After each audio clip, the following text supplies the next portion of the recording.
Պարոն Օրբելյան, ձեր դիմումում ինչ պահանջ եք ներկայացնում սահմանադրական։ Իվական, հիմա բերեք ես նախորդ հարցի վրա մի հատ ավելացնեմ ու ձեր հարցին կպատասխանեմ։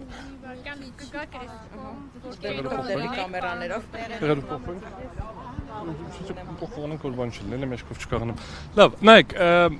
հետևյալն է խնդիրը, պատմության ընթացքում Հայաստանի առաջին դեպքն է, երբ որ սահմանադրական դատարանում խախտումների ազդեցությունը ելքի վրա մաթեմատիկորեն ապացուցված է, այսինքն միշտ հիմնավորումները, որ բերվում է, քննարկում են, ասում են, այ կազ դեր արդյունքների վրա, չեր ազդի արդյունքների վրա, հիմա ունենք դեպք, երբ որ վերահաշվարկի արդյունքում հրապարակվել են թվեր, այդ թվերով Բարգավաճ Հայաստանը հավաքում է 4%-ից ավել, 50-ից ավելով է, այսինքն ձայն, հետո մեկ էլ հանկարծակի երկու հատ ընտրատեղամասում անվավեր են ճանաչվում եւ դրա արդյունքում 153 ձայն չի երիկում։ Առաջին դեպքն է, ցենց բան չի եղել, բայց ինչի չի եղել, սա էլ արձանագրեմ, որ իրականում շատ հաճախ մենք շփոթում ենք պարլամենտական եւ նախագահական ընտրությունների արդյունքները, պարլամենտական ընտրություններում 4% է անցողիկ շեմը, առաջին գերիմա 4 եւ այդ տոկոսը անցնելուց հետո է, որ կուսակցությունը անցնում է ազգային ժողով։ Նախագահականի դեպքում միշտ խնդիրը գնացել է 50% հավաքել են, չեն հավաքել, կեսից ավել են հավաքել, կեսից քիչ են հավաքել եւ դրանից կախված համապատասխան տոկոսներով։ Հիմա ինչ ակնկալիք ունենք, ակնկալիքը այն է, որ բոլորի մոտ աչքի առաջ պետք է հստակ լինի, որ հավաքվել է համապատասխանաբար 4%-ից ավել ձայն եւ ազդեցությունը ինքնին ապացուցված է։ Կրկնում եմ, վերահաշվարկից հետո անվավեր ճանաչելուց հետո տարբերությունը 153 էր։ Հիմա վերադառնամ ձեր հարցին, ինչ ենք պահանջել։ Պահանջել ենք անվավեր ճանաչել արդյունքները, որովհետև ըստ էության պահանջը դա է։ Անվավեր ճանաչելու դեպքում սահմանադրական դատարանը 3 հնարավոր որոշում կարող է կայացնել։ Բացի որ անվավեր չճանաչի, անվավեր ճանաչելու դեպքում 3 հնարավոր որոշում կարող է կայացնել։ Մենք պահանջել ենք դրանցից երկուսը։ Առաջինը, որ ամբողջությամբ անվավեր եւ վերաքվեարկություն, որովհետեւ խախտումները եղել են շատ բազմաթիվ, վարչական ռեսուրսի օգտագործումը եղել է հսկայական, ինչքան էլ տարօրինակ չլինի, ուրիշներին են մեղադրում, բայց միջազգային միջամտությունը անվանական եղել է հենց ԿՊ-ի օգտին, մարդիկ, ովքեր իրավունք չունեն մասնակցել ընտրապայքարին, օրենսդրությունը հստակ սահմանում է, որ իրավունք ունեն ընտրելու, իրավունք ունեցող անձինք մասնակցել են եւ ոչ միայն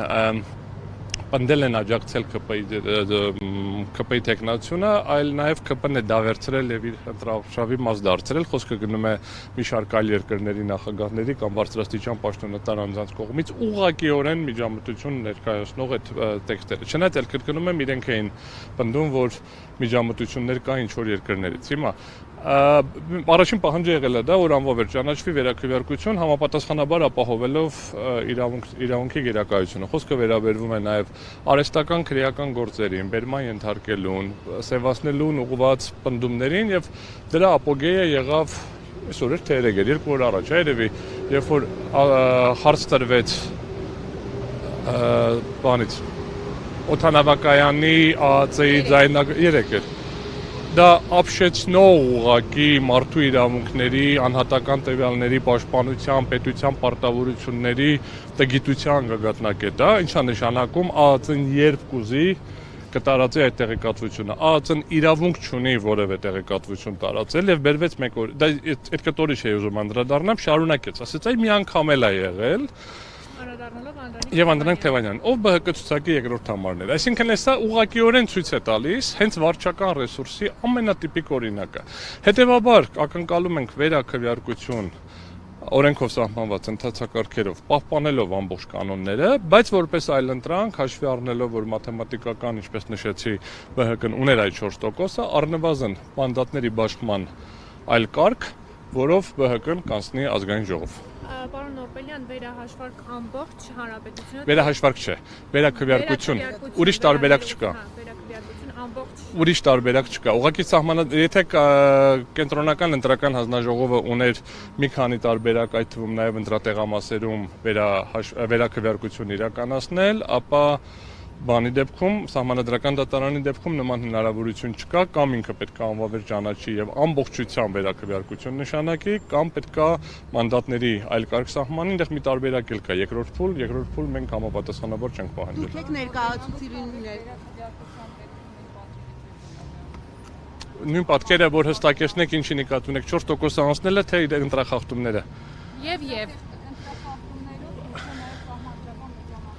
Նայեք, ինչ կլինի ընտրության արդյունքները, Տիկին Տոնյանը հստակ նշեց, դրանում չի խնդիրը։ Խնդիրը այն է, որպեսզի կարողանա ժողովուրդը իր ընտրությունը տեղ հարցնել։ Վերջին հաշվով, հիմա եթե ժողովուրդը կորոշի, որ պետքա գնա վերաքվեարկության ժամանակ այլ ձևով քվեարկի, ուրեմն կգնա այլ ձևով կքվեարկի։ Եթե կորոշի, որ պետքա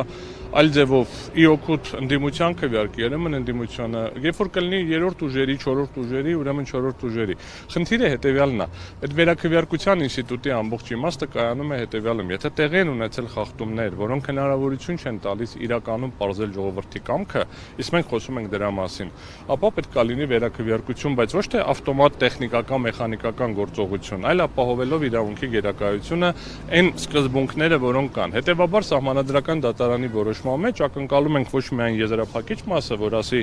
վերաքվեարկություն ամբողջ Հայաստանում, այլ նաև այդ խախտումների արձանագրում, որպեսզի հնարավոր լինի բացառել այդ խախտումների տեղի ունենալը նոր գործընթացի ընթացքում։ Վստահ եմ արդյոք չեմ կարող երբեք ոչ մի բանի վրա վստահ լինել, բայց ընդհանուր սկզբունքը հետևյալն է, պետք է անենք մեր առավելագույնը, կլինի այն ինչ կլինի, բայց մենք պետք է բոլորս անենք առավելագույնը սահմանադրություն եւ սահմանադրական արժեքները պաշտպանելու համար։ Ո՞նք են լինելու ձեր գործողությունները, եթե Սահմանադրական դատարանը ձեր սպասելիքները չարթարացնի, հա չկայացնի որոշում։ Բերեք sense մեր նկատի ունեք իմ թե կուսակցության։ Կուսակցության Տիկին Տոնյանը կպատասխանի, ես եթե իրավաբանների մասով էլի հարց կասեմ։ Տեսեք, պարոն Նորբելյան, ին վարչապետ Վազգեն Մանուկյանը նշում է, որ դիմելով Սահմանադրական դատարան, քանի որ կանխատեսելի է ըստ էության ինչ որոշում կկայացնի դատարանը, այդ կերպ ուժերը լեգիտիմացնելու են ընտրության արդյունքները։ Ես չմեկնաբանեմ, ուժը որոշել է համապատասխանաբար դիմել, ես որպես իրավաբան գտնում եմ, որ եթե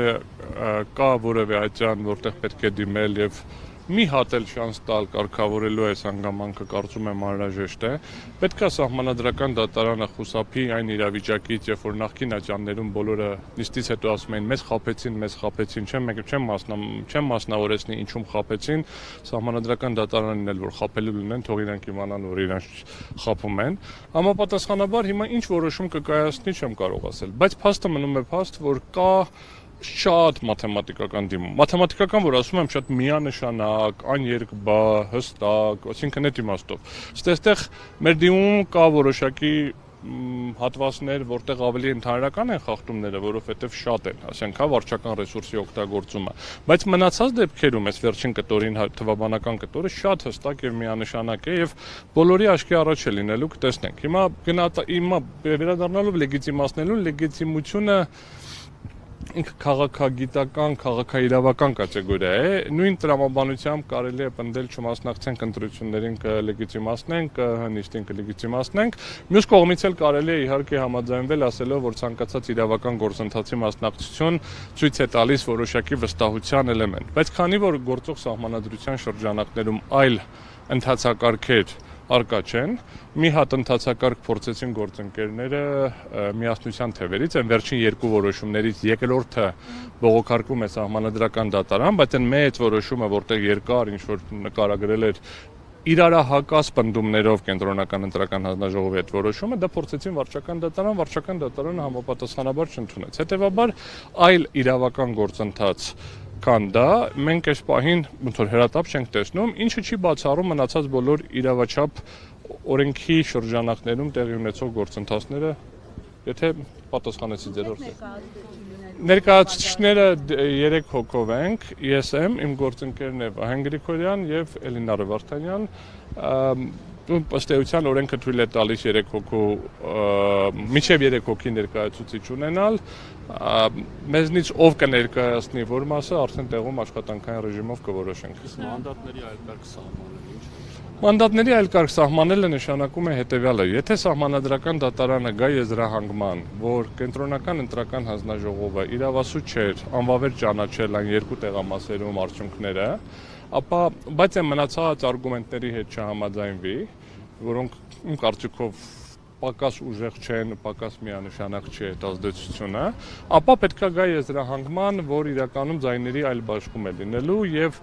արկա այս վերջին որոշման բաշխման փոխարեն պետք է այլ թվեր լինեն, ըստ էության Բարգավաճ Հայաստան կուսակցությունը կստանա, եթե չեմ սխալվում, հաշվել է 5 կամ 4 մանդատ, այսինքն անցողիկ շեմով 5 մանդատներ ոնց որ անցնում, ԿՊ-ներ պակասում եւ օպոզիցիոն ուժերից էլի մեկը մի մանդատ կորցնում էր, բայց ըստ էության այն բաշխումը կլինի, որը կլիներ, եթե անվավեր չճանաչվեին եւ ձայները բաշխվեին այդպես։